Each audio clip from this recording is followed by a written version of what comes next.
Assalamualaikum, what's up guys?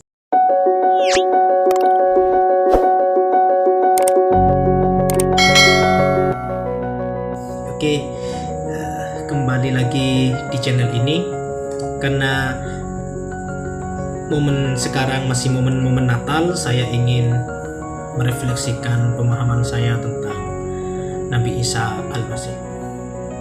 Tentu dalam perspektif saya sebagai umat Muslim.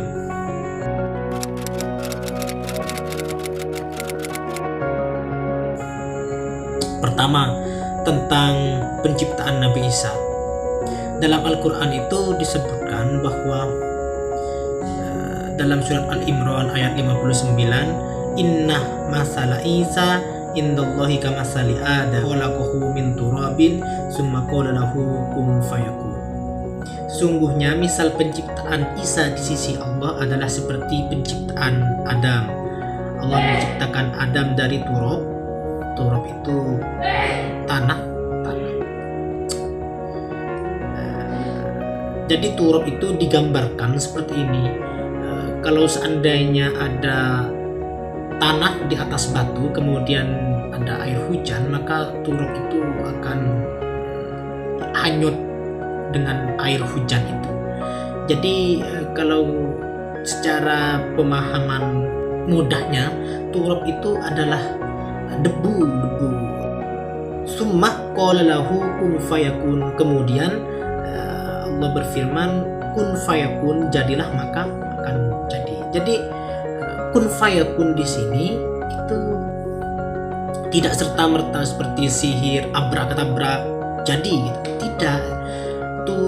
Kun fayakun itu ada proses yang begitu panjang di situ.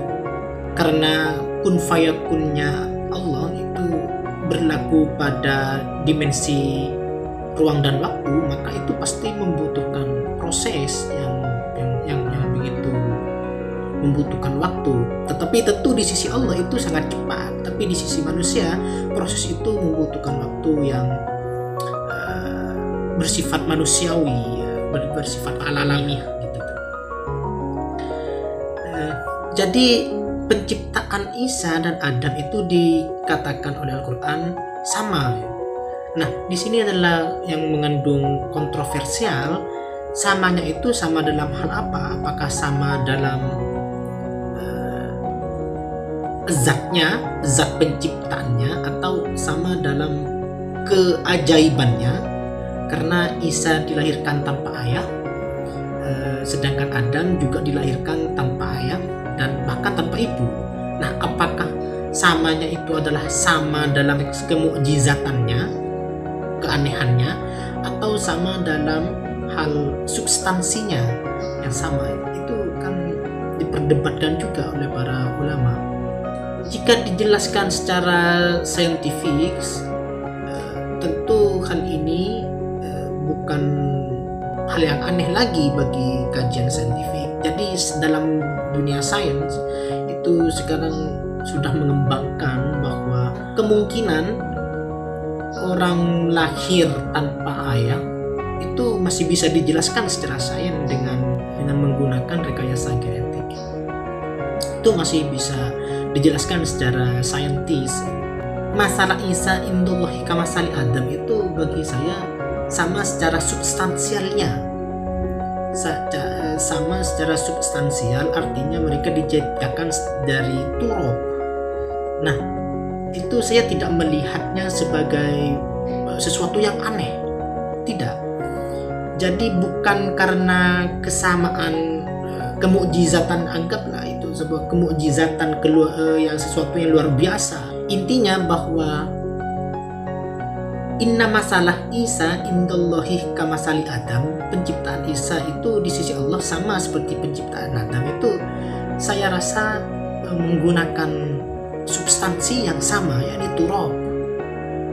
Jadi bukan karena persamaan keanehannya itu, tidak. Saya tidak melihatnya seperti itu.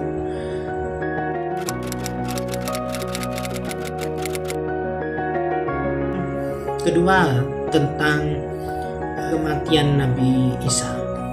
Dalam agama Islam dan agama Nasrani itu berbeda sudut pandang tentang kematian Nabi Isa.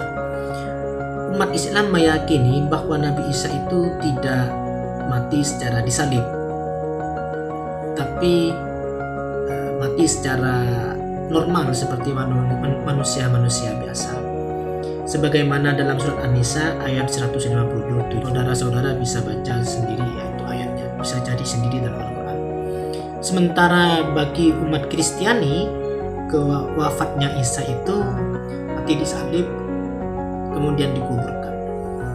Dalam agama Islam, Isa itu tidak mati disalib, tapi ada pengikut Nabi Isa diserupakan oleh Allah menyerupai wajah Nabi Isa, sehingga orang itulah yang kemudian disalib oleh kaum Yahudi.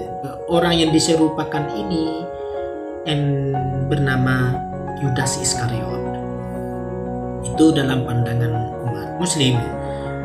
Tapi umat Nasrani meyakini bahwa Nabi Isa itu wafat di tiang salib, dan itu adalah berkaitan dengan konsep keimanan mereka bahwa Nabi Isa penebus dosa-dosa turunan mereka.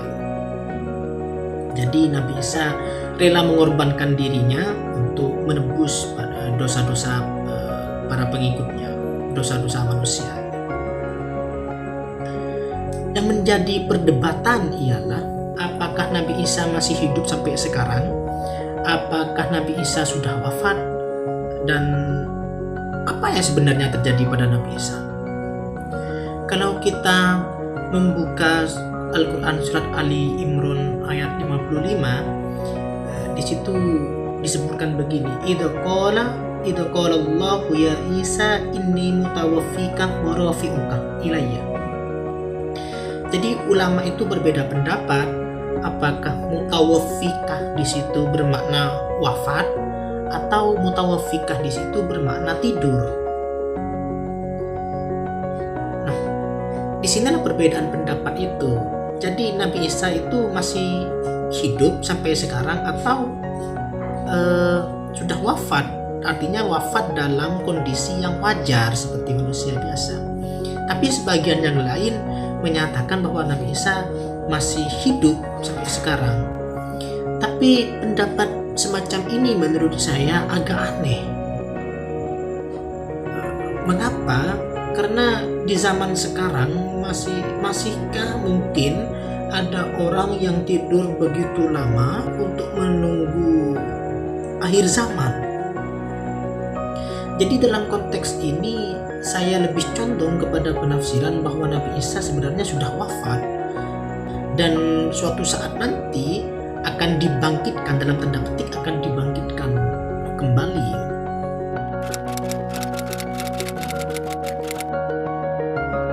Ketiga, tentang kebangkitan Nabi Isa.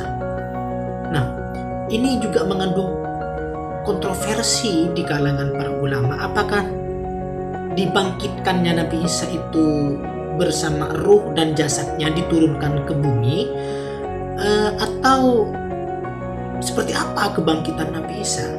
Kalau Nabi Isa diturunkan dengan jasadnya dan ruhnya ke bumi dari langit, karena penafsiran semacam ini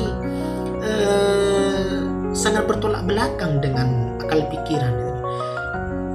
Jadi saya mengikuti pendapat yang lebih rasional, yang lebih bisa diterima alasannya, yakni pendapat yang diikuti oleh Syekh Muhammad Abduh, oleh Rashid Ridho, dan lain sebagainya, yang menyatakan bahwa Nabi Isa itu diturunkan ke bumi ini, maksudnya itu bukan diturunkan secara fisik, tapi ajaran-ajaran yang pernah diberikan, yang disampaikan oleh Isa akan dihidupkan kembali untuk dilakukan, untuk diterapkan oleh manusia. Itu sebenarnya perjuangan Nabi Isa dalam menanamkan tauhid dan sebagainya, itulah yang akan dihidupkan kembali maksudnya. Itu yang akan terjadi di akhir zaman nanti.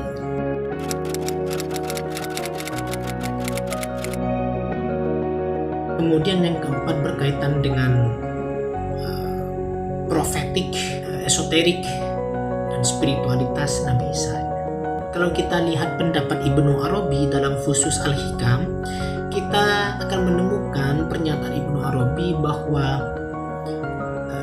justru Nabi Isa itu adalah guru pertama yang menuntun, yang membimbing Ibnu Arabi untuk menjalani suluk spiritualitasnya, sehingga dia disebutkan oleh Ibnu Arabi sebagai tubtuh biyadihi, dengan tangan Nabi Isa saya dibimbing untuk menjalani spiritualitas. Jadi Nabi Isa itu bagi Ibnu Arabi itu adalah guru pertama dalam hal spiritualitas. Kita bisa lihat bagaimana kezuhudan Nabi Isa yang digambarkan dalam kitab Az-Zuhud Warqa'iq karya Ibnu Mubarak. Digambarkan sangat sederhana, bajunya sederhana, tidak ngurus nikah, tidak ngurus keduniaan, tidak ngurus politik dan sebagainya. Jadi kehidupannya itu memang totalitas untuk spiritualitas, sedangkan Nabi Muhammad tidak. Tapi Nabi Muhammad itu menyeimbangkan kehidupan dunia dan spiritualitasnya. Saya rasa cukup sekian dari saya. Terima kasih setelah menonton video ini. Saya berharap kalian bisa masukkan komentar atau kritikan-kritikan terhadap pendapat saya. Saya sangat senang sekali untuk berdiskusi dengan saudara-saudara sekalian. Terima kasih. Assalamualaikum warahmatullahi wabarakatuh.